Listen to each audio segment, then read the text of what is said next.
Hello and welcome. I'm Thomas Dodderwick, and thank you for joining me at the table. This week we are talking with Deacon Matthew Solarz, who will be ordained tomorrow to the priesthood, and he will be our newest priest here in the Diocese of Great Falls-Billings. Deacon Matt, thank you for joining me. Well, thank you for having me, Thomas. I appreciate that. There are a lot of people in our diocese who probably don't know much about you, so why don't you just introduce yourself a little bit? Sure. My name is Deacon Matthew, and I'm originally from a suburb of Cleveland, Ohio, and I have pretty much lived a full life, if you will. I'm what they call a second vocation. I have two grown children. I worked a career. I worked at Ford Motor Company for many years. I was a newspaper reporter, retail manager, things of that nature. And at some point, I think the Holy Spirit touched my heart and said, "You're not on the path I need you on." And here I am. So it's a blessing to be here, and I'm excited to see what the future holds. Being from the Midwest, how did you find your way all the way out here to Eastern Montana? That's an interesting story. I actually began my discernment of in religious life. I was with an apostolic society in Appalachia that works in counties that have never had a Catholic priest. So they go in, they begin usually with ecumenical ministry, and they begin to build a Catholic community in counties that have never had a Catholic presence before. The whole idea of evangelization in these remote areas was very appealing to me. However, after 2 or 3 years, I kind of struggled a little bit with the community life dynamic of religious life. Again, I mean, wonderful men, but when you put people in a room from different places with different ideas, sometimes it becomes a little challenging. And having worked in the private sector for so long, I looked at the diocesan model, the whole idea of not necessarily going into an area, but coming into a parish where you're maintaining and shepherding an area, a church that's already been established. With the great need for priests today, I thought that was a little more tailored to the way the Holy Spirit is calling me. And that being said, my criteria as I discerned out of religious into diocesan life was to find a diocese that shared many of the demographics with my old community. I wanted something rural, something that was definitely a mission diocese, and someplace that had a tremendous need for priests. I didn't want to go to an urban area with 60 men in the seminary, something along those lines. I wanted to go somewhere where I was needed and I could use my gifts for ministry. Well, we are blessed to have you because our need is great here in Eastern Montana, as you well know. So we are blessed to have you. Thank you. Can you speak a little bit about the discernment process and how it is that you came to know that God was calling you to come closer to Him by taking this step of ordination and transitioning from the life that you had to this? I started getting a little more serious about my faith back in 2010. I'm a convert. I grew up ELCA Lutheran, and I joined the Catholic Church in 2001. And I was, I suppose, what we'd call a CEO Catholic, right? Christmas and Easter only for many, many years. But back in 2010, I attended a church in Cleveland where that was the parish of a dear friend of mine. And she had given me a call and said, "Hey, my parish is closing this June. Will you come to Mass with me for the Christmas Eve Mass?" Well, I went, and of course, here's me. It's a relatively new Catholic sitting in this beautiful church that just, you could smell the incense, the stained, just absolutely lovely. And I'm thinking to myself, as they're playing these Christmas hymns, I said, churches don't close. I said, they're part of the fabric of society. A church is as essential as a government office or something. Sure. And, I had this feeling, and again, I know I'm not hearing things. It was my heart talking, right? And God interacting with my heart, the Holy Spirit moved me. But I had this thought that, the church is closing because of me, because I never took my faith seriously, because I never did the things that I needed to do. I never put the money in the collection plate. I never offered my time, talent, or treasure. I just showed up. And next thing I know, my friend is kind of poking me and her kids are chuckling. And, apparently I had tears in my eyes as I was thinking this. Wow. And they reopened the parish 2 years later. There was an appeal made to the Congregation of the Clergy. And I'd like to say after that night I was perfect. I was going to daily mass, and that's not the case. But I carried that. And when the parish reopened, I was an usher immediately at the opening mass. I worked my way into Eucharistic ministry and lecturing as well. And at the time, I was having it was a very challenging time professionally for me in my work life, in say 13, 14. And it got to the point where the only time I was really happy is when I was at church, when I was helping people, when I was working. And I said, you know what, have I been barking up the wrong tree for 35 years?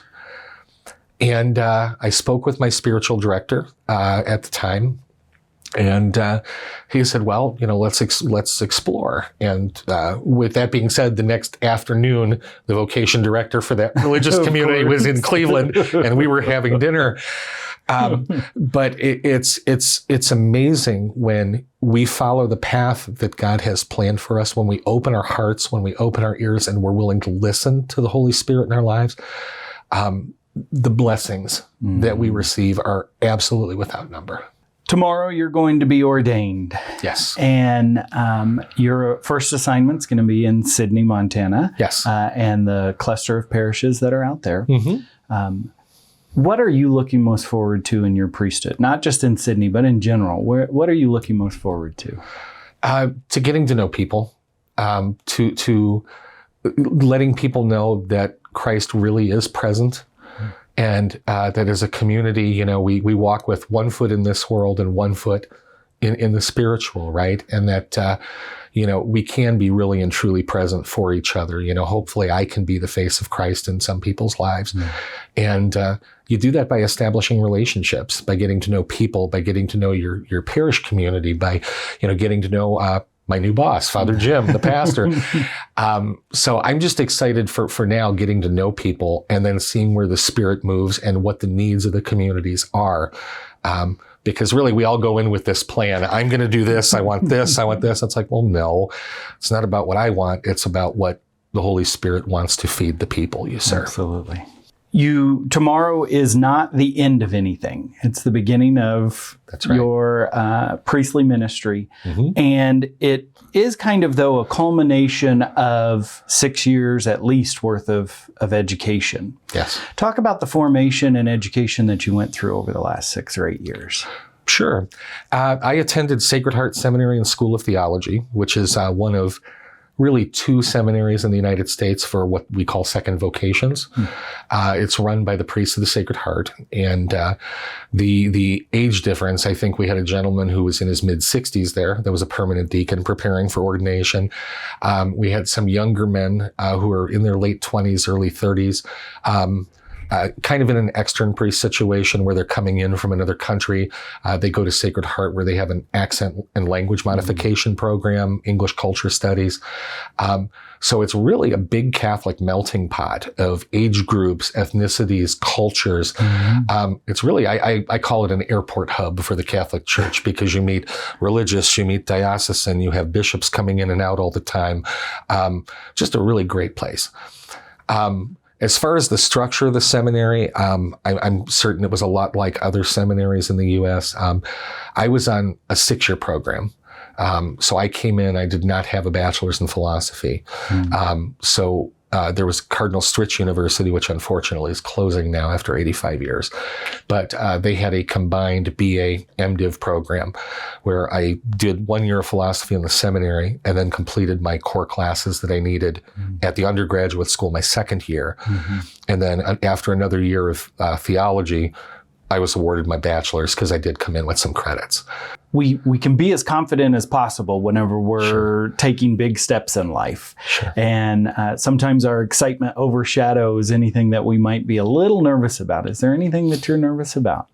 I take, even long before I contemplated seminary, I take the role of clergy and the role of priest very, very seriously. I have the utmost respect for men of any age that have devoted their life to our faith.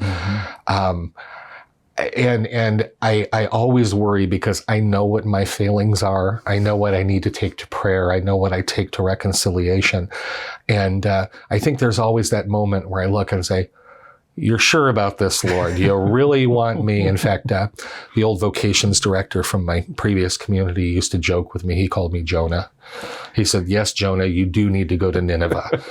And it's not hesitance. It's just with my level of respect for the priesthood and what the people of God deserve, I just pray that the Holy Spirit gives me the grace and the blessings to be not only entirely faithful, but effective and beneficial to the people that I serve. So if there was a fear, it would just be, I want to be the best priest, the best friend, the best representative of the church that I possibly can be. Tomorrow during the ceremony, you will lay down on the floor. What does that symbolize? To me, I think humility. I think there needs to be, very much an understanding on the part of the ordinand, myself in this case, that none of this is me. This is all, the graces that I receive, the ability to consecrate, the ability to offer absolution, the ability to be physically present is a gift of God. It's a gift of the Holy Spirit. And I think that moment where we're calling upon the saints for their blessing, for their intercession, I think that moment really reaffirms in me that you can only do this by the grace of God. All of our vocations truly are by the grace of God, but especially the ministerial priesthood. What a gift you will be to the church and to our diocese. And I want to thank you for joining me today and just talking a little bit about who you are and introducing you to the people of the Diocese of Great Falls-Billings. Thank you so much, Thomas. It was a pleasure to talk with you.